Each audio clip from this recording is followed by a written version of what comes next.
Now over here we have to be quiet. Yeah. Bobby, lady. Come sit with us, please. No, Yochi. No כופה עליך. Okay. Right here.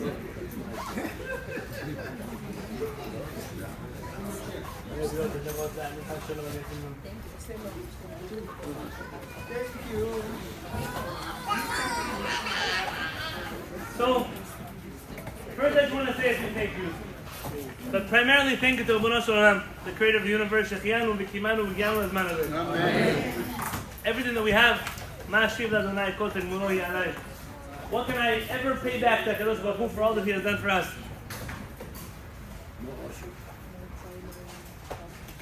I want to thank my parents, my father and mother, who have been with us since day one. They live near us. We're zocheh, all of our children, to raise in close proximity to them.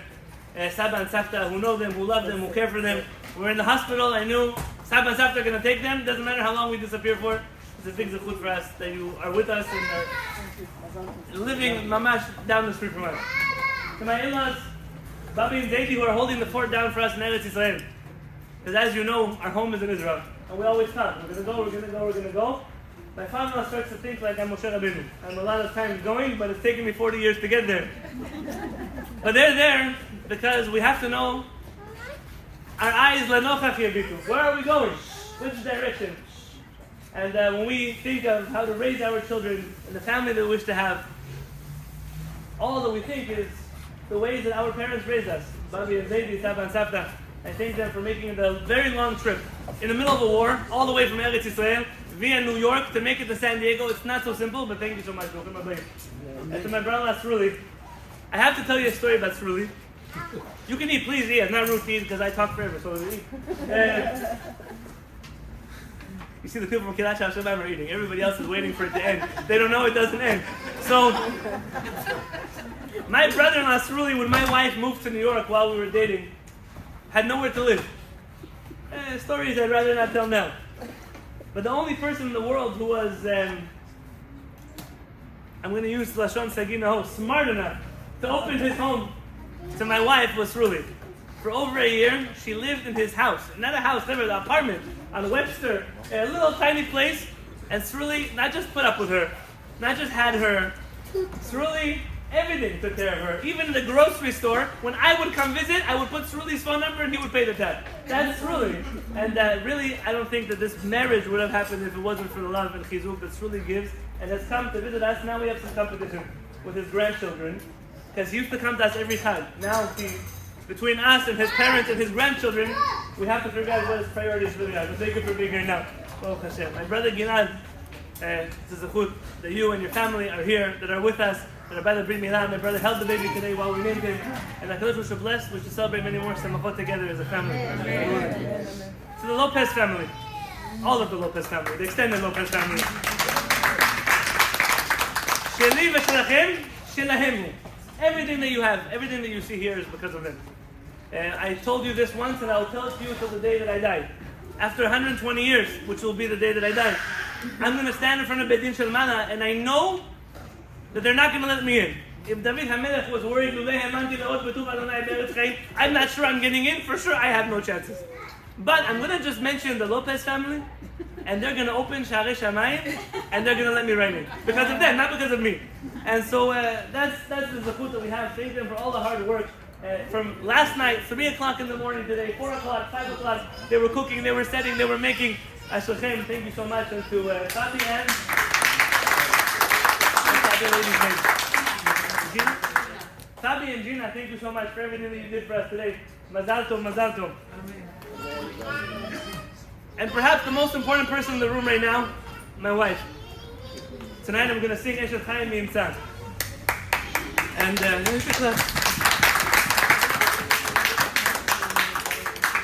if my name was me, then it would be Eshet Chaim Mi'imtza. I found her. And I'm sad when I married my wife that all the other people lost out. But ani zachiti, as the famous Paitan said, Biladayich ani chatzi ben adam. And I think David HaMelech, no Moshe, who was that? I hope not either. And the truth is that everything that you see in our life, not just in this room, in our life, is because of my wife. She followed me to literally a desert and built this beautiful oasis that we have here. And Yedidya joining this family is just a natural occurrence of everything that she is building alongside me. And I want to take this moment to say thank you. It's not lost on me, everything we do for her. Thank you.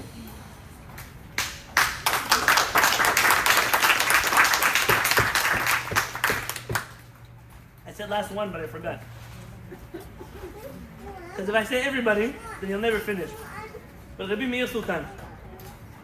Sorry, I'm into ruining your appetite, I know, but what can I do? If it was Rosh Chodesh, I would not be allowed to say Hesped, but today it's okay. Rabbi Meir fulfills the pasuk of David HaMelech, Chaver ani lechol asher rucha. He is the friend of all God-fearing people. I didn't even know Rabbi Meir the first time I asked him to do the Berit Milah of my son. He was in New York. I was looking for a mohel, and every mohel that I spoke to on the phone was scarier than the next one. One guy told me he's going to set it up. I'll set it up for you. You take a knife and you cut it. I said, why am I bringing you? I'm going to cut it. The other mohel, all kinds of crazy minhagim he wanted me to. I said, I need a normal mohel. I'm putting it in Google, Sephardic mohel. And up comes, I think you were new even in LA at that time in your life, Rabbi Meir Sultan. I reach out to him. He doesn't know me from anybody. He's in New York. He says, I'm changing my ticket. I'm going to come back and we do britot early in the morning. I'm going to come and get a land in LA. I'm going to drive to San Diego.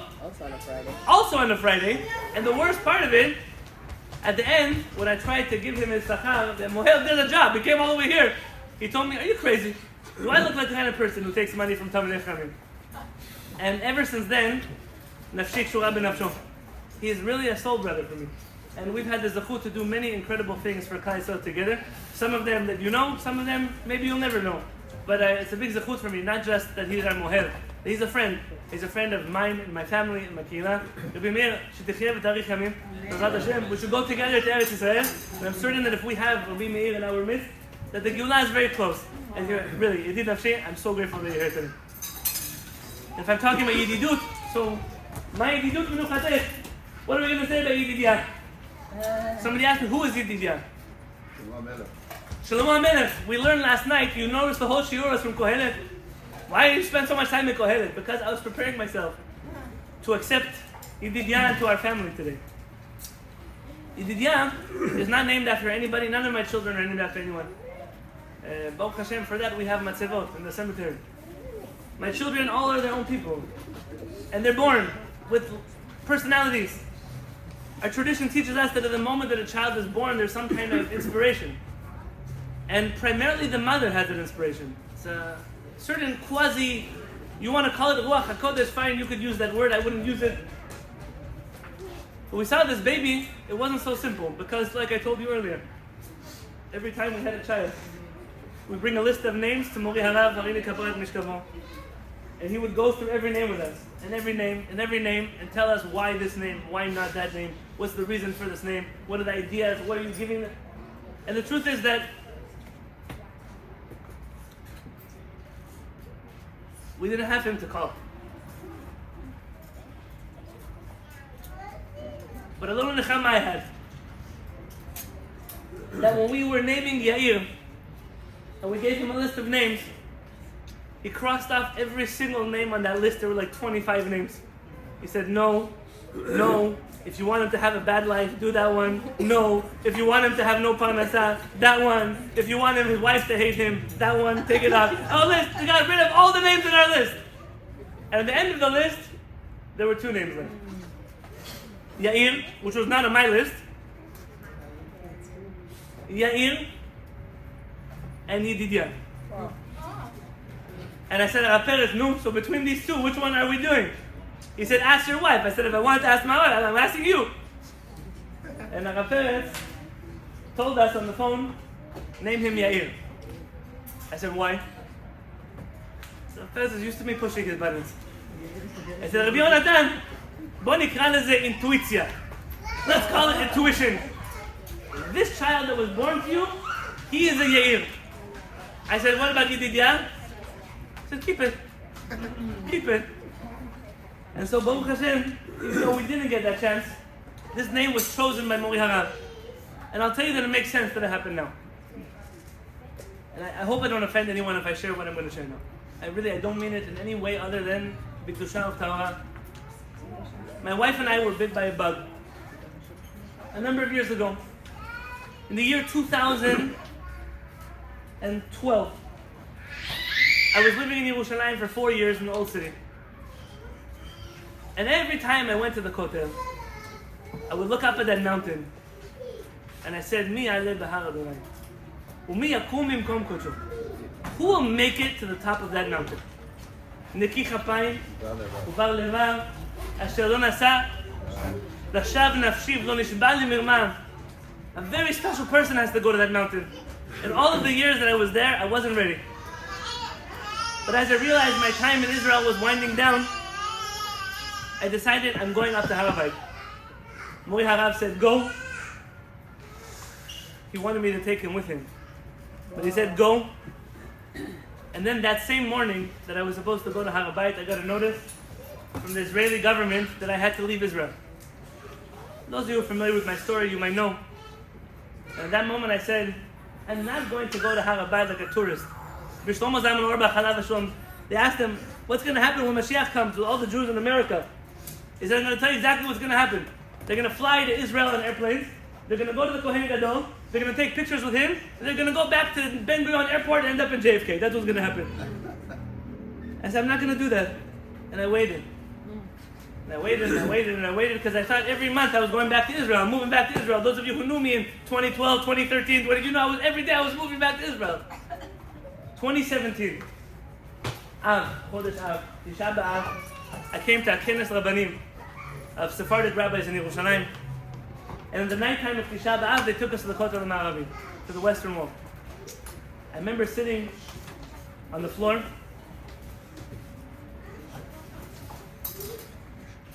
We started saying keynote, and I looked around, easy, 50, 60,000 people sitting there. And I looked up in the mountain of HaKadosh Baruch Hu and I said, what is stopping us from going there? And I saw 2 or 3 Israeli police officers. I said, do you know what 50,000 against 2 or 3 people is? Why are we sitting here crying if we can go there? And I said, I promise HaKadosh Baruch Hu that I will come back when I learn the halachot properly. And I prepare myself properly and I will go. And before Yair was born, my wife and I, Zachinu, in Av, the week of Av, Tisha B'Av, in the 9 days, to come back with our entire family to Yerushalayim, to go to the mikveh. Again, we got the blessing of Mori Harav, who told us, go. We went up to Har HaBayit for the first time in my life. It's the background picture on every device that I have. It's on the wall of my home. My wife hates that picture because her eyes are red and poofy. Because she was crying from the moment she stepped onto the Har HaBayit until the moment she left. And we have not stopped. We spend 6 days, almost 5 days in a row, because on Fridays the Muslims don't let you go, and on Shabbat the Muslims don't let us go. There's apartheid in the state of Israel. There are places where Jews cannot pray. And ever since then, I was in Yerushalayim to see Arav Peretz when he was in the hospital now, in the summer. I had 36, 48 hours in the ground.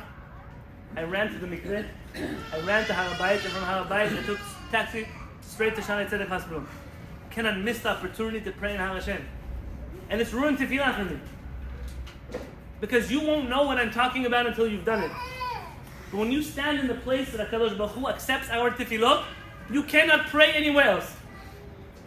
There's a midrash, the Chachamim say, that only on Har HaBayit the tefillot are accepted. It's our home. You feel something there, I'm telling you now, you have never felt it anywhere in your life. It is not rational, it is not logical, but it's what it is. And after October 7th,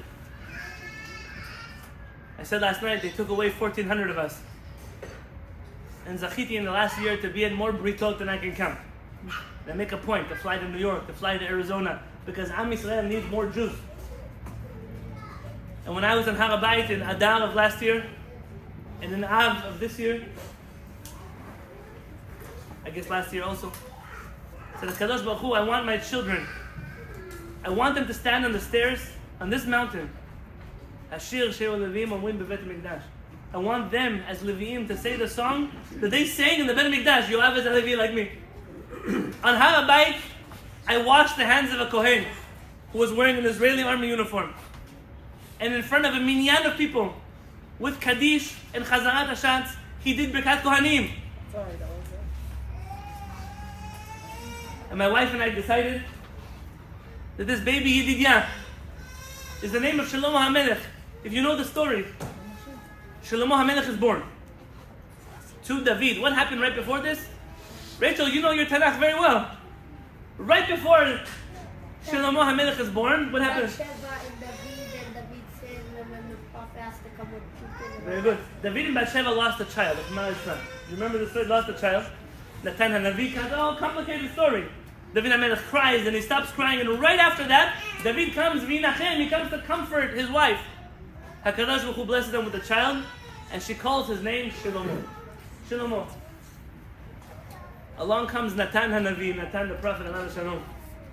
And Natan comes to David HaMelech and says, his name is not Shlomo, but his name is Yedidya. Because HaKadosh Baruch Hu told me that his name is Yedidya, for he is Yedidya. He is loved by the creator of the universe. That's the name, Yedidya. Our rabbis argue, is it a holy name, Yedidya? Or just the Ya part is holy and the Yedid part means beloved? My wife's name is Devorah Liba. Liba means Ahuva, the beloved one. This Yedidya, this friend of HaKadosh Baruch Hu, it's very presumptuous to call a child the friend of HaKadosh Baruch Hu. But I didn't make it up. HaKadosh Baruch Hu says, on behalf of my brothers and my friends. Who are the brothers and friends of HaKadosh Baruch Hu? You, me, all of us. In Masechet Menachot, our rabbis tell us, and you may have heard this as a song when you were young, but understand how deep it is now. Our rabbis are playing with words. And they come across the word Yedid. And rabbis say, Yedid is a good word, we like that word. And one of the Chachamim, I think it was Rabbi Ezra, but don't hold me to it.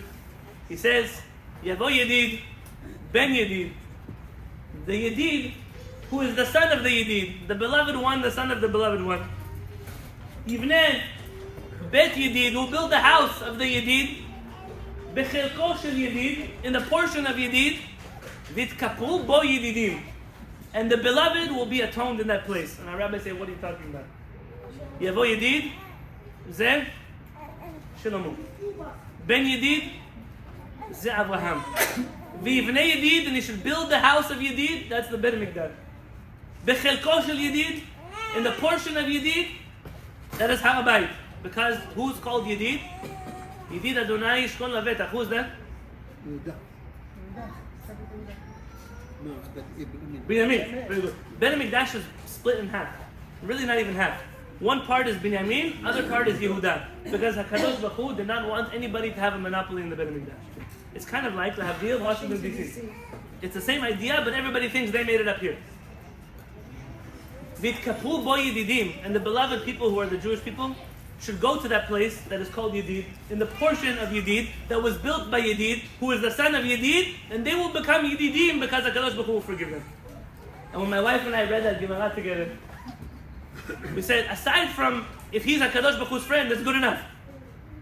But if he could be the one who built the Beit HaMikdash like Shlomo, his father, if he could represent Abraham and Shlomo, that means the kingdom of David, if he can represent Binyamin, it's the people of Israel, if he can represent all of Am Yisrael and the home of all of Am Yisrael, maybe this is the child who will see beyond colors, will see beyond places, will see beyond backgrounds, will see beyond all of the divides that we've created, even in the Jewish community, Sephardim and Ashkenazim and Hasidim and Temanim and Orthodox and Reform and Conservative and Chilonim and Datiim and Jews and non-Jews and Bakol, all of the divisions that we have in the world. And maybe this Yedid Hashem will recognize that I am a friend of all those who love HaKadosh Baruch Hu. And that's the only way to have a Mikdash in Yerushalayim. As the Prophet says, V'aviotim el har kodeshi, I will bring them to my holy mountain. V'simachtim bevet tefilati, and I will make them happy in the house of my prayer. Odotehem v'zivchehem l'ratzon ha'mizbechi, their offerings will be accepted with desire on my altar. Ki beti bet tefila yikareh lechol ha'amim. And my house in Yerushalayim, on the Temple Mount, will be called a house of prayer for all nations. If I had to tell you what is the mission that Rabbanit and I have been working for our whole life, is to actualize that goal. For the Jewish people to recognize we're not looking for a building only. We're not looking for sovereignty in the state of Israel only. We're looking for the holiest thing to happen in the world, Kiddusha. Kiddusha, the definition of Kiddusha, hold on for just a second. In English they say holy. I will correct one of my rabbis said it's holy with a W. Whole. What is called Kiddushin? It's separate. The Paitan said, Biladai, Chani Chatzi Ben Adam. Without you, I'm half a person. Under the chuppah, we say the blessing. Ani be'etzim klum. What is it? Good, good. יפה מאוד, יפה דרש. It says, Baruch Ata Hashem, Elokeinu melech haolam yotzer Adam. Why are you saying Yotzi? He created man here, he created man 20 years ago, 30 years ago. Because now the two halves of a neshama became one.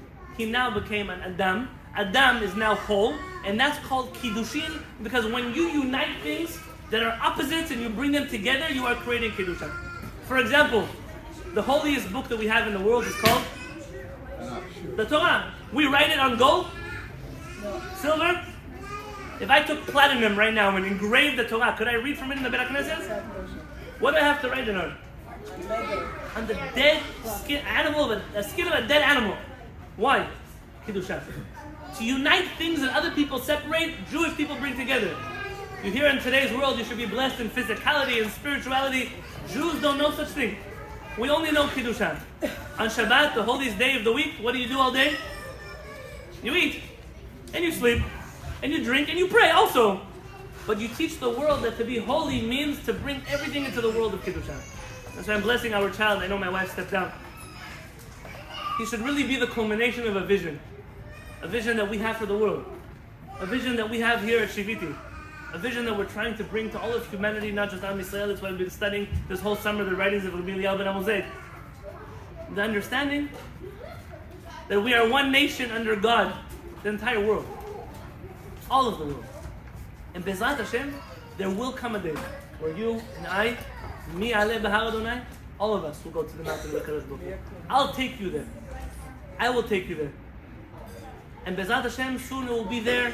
We'll build a bayit for HaKadosh Baruch Hu. And I can take little Yedidya onto the stairs of the Beit HaMikdash. And my father and Yoav, are there other Levim here? Are going to stand together on the stairs of the Beit HaMikdash. And Hanan, Kehillat, Hanan, of course. And Gilad, okay. And they're going to stand on the stairs of the Beit HaMikdash. And the Kohanim will be giving us berachot. And in front of them, the Levim will be singing Tishbachot.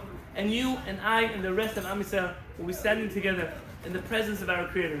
And as we say every Shabbat, Imloch Adonai le'olam, Elohai Tzion, Ador Ador, Hallelujah. We're waiting for that day where the only king in Tzion will be HaKadosh Baruch Hu. He will rule over the entire world. And we will be free under His kingship. We'll be free to live a life of purity, of beauty, of Kiddusha Torah. May this Yedidya usher in a whole new era into the world. Because we've suffered too much in these last 15, 16 months, however long it's been. It's time, Yomar Tzarotenu Dai. יבוא ידיד בן ידיד. ויבנה ידיד בחלקו של ידיד. ונתכפר בו, אנחנו, הידידים, בעזרת השם. Thank you. Please eat. שבחי ירושלים.